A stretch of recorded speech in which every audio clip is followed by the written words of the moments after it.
Hello friends, welcome to my TET class. Friends, आज हम देखने वाले हैं मैथ और मैथ में देखने वाले हैं लाभ और हानि।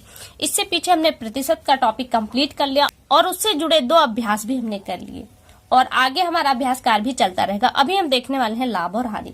लाभ और हानि को हम 4 पार्ट में कंप्लीट करें, जिसमें हम पहले वाले में आप देख रहे हैं लाभ और हानि प्रतिशत में ज्ञात करना हो तो कैसे निकालेंगे, और जब आपको विक्रय मूल्य निकालना हो लाभ और हानि पे ये हो जाएगा, और क्रय मूल्य निकालना हो लाभ और हानि पे एक वीडियो आपकी इस पर हो जाएगी और एक वीडियो होगी जब इसी वस्तु पर 2 बार प्रॉफिट लिया जाए या 2 बार लॉस होता है या फिर एक बार लॉस एक बार प्रॉफिट होता है। तो इस तरह के सवाल आपके वहां पे जुड़ेंगे। तो अभी हम जो कंप्लीट करने वाले हैं वो लाभ और हानि की यानी कि प्रॉफिट एंड लॉस की पहली वीडियो होगी। तो आइए यहाँ पे देखते हैं हम। और एक पॉइंट यहाँ पे ध्यान दीजिए कि लाभ और हानि जो प्रतिशत आप ज्ञात करेंगे लाभ और हानि का, वो सदैव आपका क्रय मूल्य पे ही निकलेगा। कहने का मतलब है कि आप कोई वस्तु खरीदते हैं तो आपने उसे कितने में बेचा, इसका कंपेयर आप अपने खरीदने से करते हैं, कितने में आपने खरीदा और उसके अकॉर्डिंग आप ये तय करते हैं कि आपको इतने का लाभ हुआ है या फिर आपको इतने का हानि। तो वही बात यहाँ पे कह रहा है कि क्रय में होता है आपने जिस कीमत में वस्तु को खरीदा है या फिर उस वस्तु को बनाने में आपकी कितनी कीमत लगी है, ये को दिखाता है क्रय मूल्य। तो लाभ और हानि प्रतिशत आप किस पर निकालेंगे? क्रय मूल्य पर। आपको यहाँ पे एक फॉर्मूला देखना है, प्रतिशत पर ही पूरा आधारित है। अगर आपने प्रतिशत पूरी तरह से समझ लिया है तो ये टॉपिक भी आपके लिए कुछ भी नहीं है। तो यहाँ देखिए जो आपका सूत्र है वो है लाभ या हानि, यानी कि आप लाभ की कंडीशन पे लाभ यहाँ रख देंगे और हानि की कंडीशन पे हानि यहाँ पे रख देंगे, और प्रतिशत में जो आएगा लाभ या हानि जो भी प्रश्न में है वो रखेंगे इंटू 100 बटे में क्रय मूल्य। अब यहाँ पे एक पॉइंट याद रखिए, आपको क्या पूछा है? प्रतिशत में ही निकालना है। तो प्रतिशत बनाने के लिए आपको 100 का गुणा करना पड़ता है, जो आप यहाँ पे देख रहे हैं कि 100 का गुणा हो रहा है, जो आपने प्रतिशत के टॉपिक में पढ़ा था। बस करना क्या है, अगर लाभ होता है तो आप लाभ रखेंगे, हानि होता है तो हानि रखेंगे और बटे में क्रय मूल्य, क्योंकि जो भी चीज निकलने वाली है आपकी वो क्रय मूल्य पर ही निकलेगी। तो इससे रिलेटेड हम प्रश्नों को कर लेते हैं, इससे हमें ये और अच्छे समझ में आ जाए। देखिए यहाँ पे जो प्रश्न है वो कह रहा है किसी वस्तु को 80 रुपए में खरीद कर 100 रुपए में बेचने पर प्रतिशत लाभ होता है। यानी कि कोई वस्तु है जिसे आपने 80 रुपए में खरीदा है और उसे आप 100 रुपए में बेच रहे हैं, तो आपको कितने का प्रॉफिट हुआ, वो प्रॉफिट बताना है, वो भी आपको किसमें? प्रतिशत में।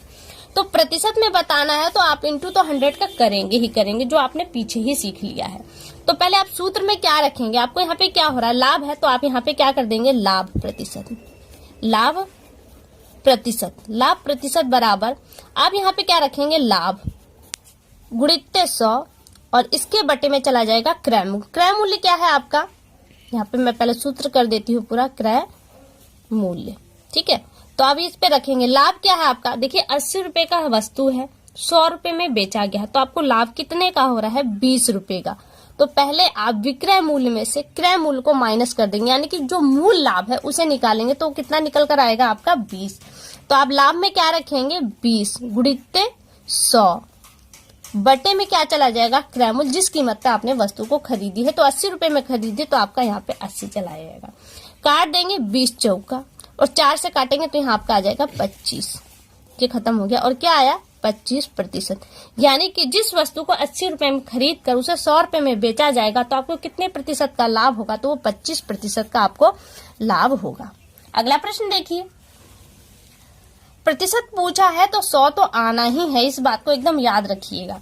किसी वस्तु को 160 रुपए में खरीद कर उसे 200 रुपए में बेचने से प्रतिशत लाभ होता है।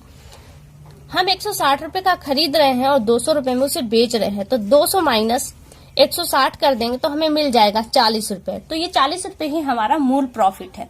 40 रुपए तो हमें पता है, लेकिन अब इसे हम प्रतिशत की नजर से देखें तो ये कितने प्रतिशत के बराबर है? तो क्या हो जाएगा? लाभ ही आपसे पूछा है, वो भी प्रतिशत में, तो आप यहाँ पे सूत्र लगाएंगे लाभ बराबर, अब ये प्रतिशत में ही आएगा, तो लाभ प्रतिशत बराबर लाभ गुणित 100 बटे में आपका चला जाएगा क्रय मूल्य। क्रय मूल्य अब आप क्या करेंगे? यहाँ पे अंकों को रख देंगे। लाभ कितना है? 40 का लाभ हो रहा है, तो आप यहाँ 40 रख देंगे, गुणित 100 कर देंगे और बटे में क्या चला जाएगा? क्रय मूल्य, जो 160 रुपए का है। 4 चौके 16, यानी कि 40 चौका कितना चला जाएगा आपका? 160। यहाँ 4 आया, 4 से इसे काटेंगे तो आएगा 25। यानी कि आपको कितने प्रतिशत का लाभ हो रहा है? 25% का आपको यहाँ पर भी लाभ हो रहा है और 25% का अभी ऊपर भी आपने सवाल में देखा आपको लाभ हो रहा था।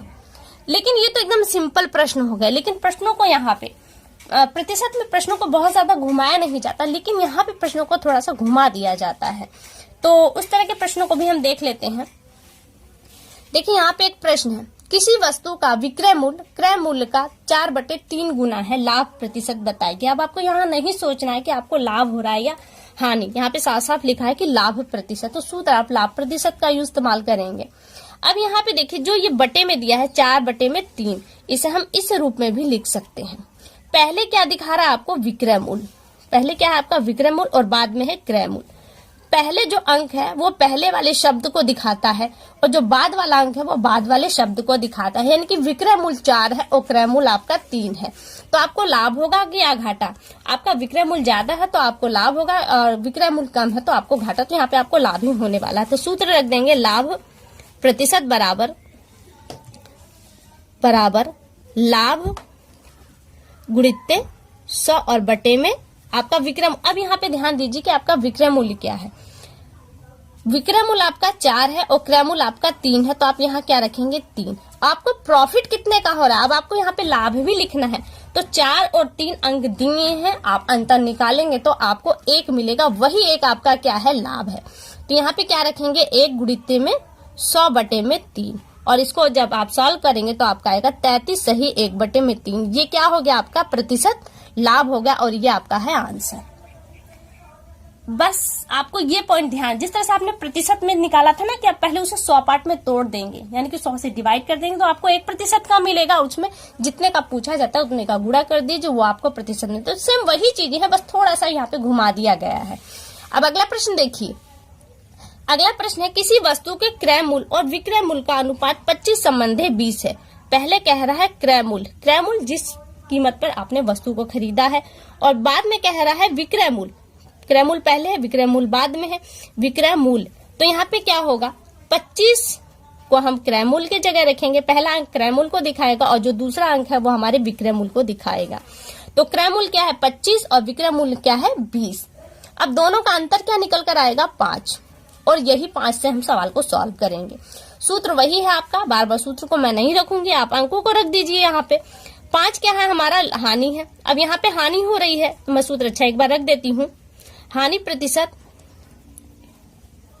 प्रतिशत बराबर हानि गुणित्ते 100 बटे में चला जाएगा आपका क्रय मूल्य। अंकों को रख देंगे, हानि आपकी 5 की हुई तो आप यहाँ पे 5 रख देंगे, गुणित्ते 100 कर देंगे और बटे में चलाएगा क्रय मूल्य। क्रय मूल्य कितना है आपका 25, तो आप यहाँ पे 25 रख देंगे। 5 25 में और 5 से जब काटेंगे तो आपको 5 दूनी यानी कि 20% मिलेगा। क्या है, उस वस्तु को जब हम 25 में खरीद कर 20 में बेचते हैं तो हमें 20% की हानि होती है, और ये हो गया आपका आंसर। तो यहाँ पे थोड़ा अंतर क्या था, आपको प्रतिशत में मिल गया, ऊपर वाले सवाल में आपको बटे में मिल गया। अब नीचे वाला सवाल आपका और भी ज्यादा इंपॉर्टेंट है, क्या है वो, ये देखिए। सवाल है, यदि 20 नींबू का क्रय मूल्य 15 नींबू के विक्रय मूल्य के बराबर है तो लाभ प्रतिशत बताइए। अब जब प्रश्न में बराबर दे देता है तो इस पॉइंट पर जरा ध्यान दिया जाता है।